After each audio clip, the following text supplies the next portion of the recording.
So guys बहुत सारी MNC कंपनियां हैं जिन्होंने एक अपनी क्राइटेरिया ही फिट करके रखा हुआ है कि अगर इतना पॉइंटर आएगा तो ही आप अप्लाई कर सकते हैं। इवन गाइस आपका अगर अच्छा पॉइंटर आता है तो अच्छा पॉइंटर आने से बहुत सारे एग्जाम में आगे जाके जो आगे एग्जाम देने वाले उसमें बहुत ज्यादा हेल्प होता है।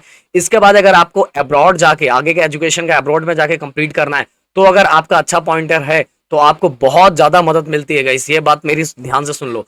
हाँ, मैं बार बार ये बातें मैं बोलता रह रहा हूँ कि 4 साल के अंदर पॉइंटर से ज्यादा इंपॉर्टेंट है आपका नॉलेज, आपका स्किल्स। बट गाइस पॉइंटर भी इसलिए जरूरी है क्योंकि बहुत जगह क्राइटेरिया बना के रखा हुआ है कि भाई इतना तो चाहिए ही, एटलीस्ट कम से कम 8.5 पॉइंटर तो चाहिए। बहुत सारी कंपनियों को 8.5 तो चाहिए ही, ये फिक्स है गाइस, बहुत सारी अच्छी अच्छी कंपनियों को।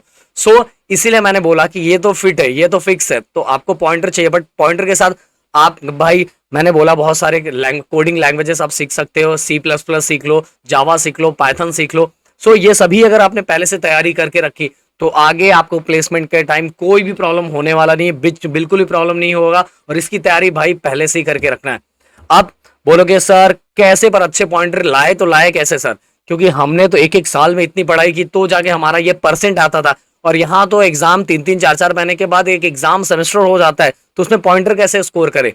गाइज देखो, ये साल जो फर्स्ट ईयर है ये आपको थोड़ा बहुत टफ लगेगा, टफ तो मैं लगने नहीं दूंगा, फिर भी थोड़ा बहुत टफ लगेगा क्योंकि पहला साल है इंजीनियरिंग का।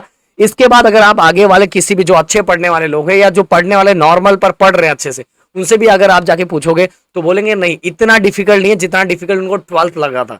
जिस जिस लेवल में पढ़ाई उन्होंने 12th में की थी उतनी भी पढ़ने की जरूरत नहीं है। अच्छे अच्छे पढ़ने वाले भी गाइस आपको यही बताएंगे कि वो इतना भी घंटा रटते पढ़ते नहीं रहते। जो अच्छे पढ़ने वाले वो आपको यही बताएंगे कि नहीं इतना पढ़ने की जरूरत नहीं पड़ती।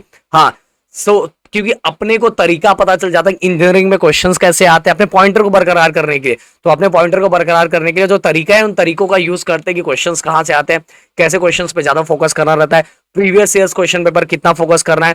टीचर जो देखो, जो टीचर स्कूल में करवा रही है, कॉलेजेस में जो करवा रही है, उन पे बहुत ज्यादा ध्यान देना है। मुझे पता है बहुत सारे प्रोफेसर आपको समझेगा ही नहीं, कुछ भी नहीं समझेगा, फिर भी तुम्हें ये तो कम से कम समझना है कि तुम्हारे इस चैप्टर के अंदर टॉपिक कौन कौन से, ये तो तुम्हारे दिमाग में रहना चाहिए। इसीलिए मैंने हमेशा बोला कि अटेंडेंस पूरा रखना। मैंने हमेशा बोला है कि अटेंडेंस पूरा रखो। जो भी टीचर जो भी बता रही है, अगर नहीं समझ में रहा है एटलीस्ट उसका टॉपिक तो समझेगा, वो टॉपिक लिखते जाओ और क्वेश्चंस उसी से रिलेटेड सब पूछा जाता है।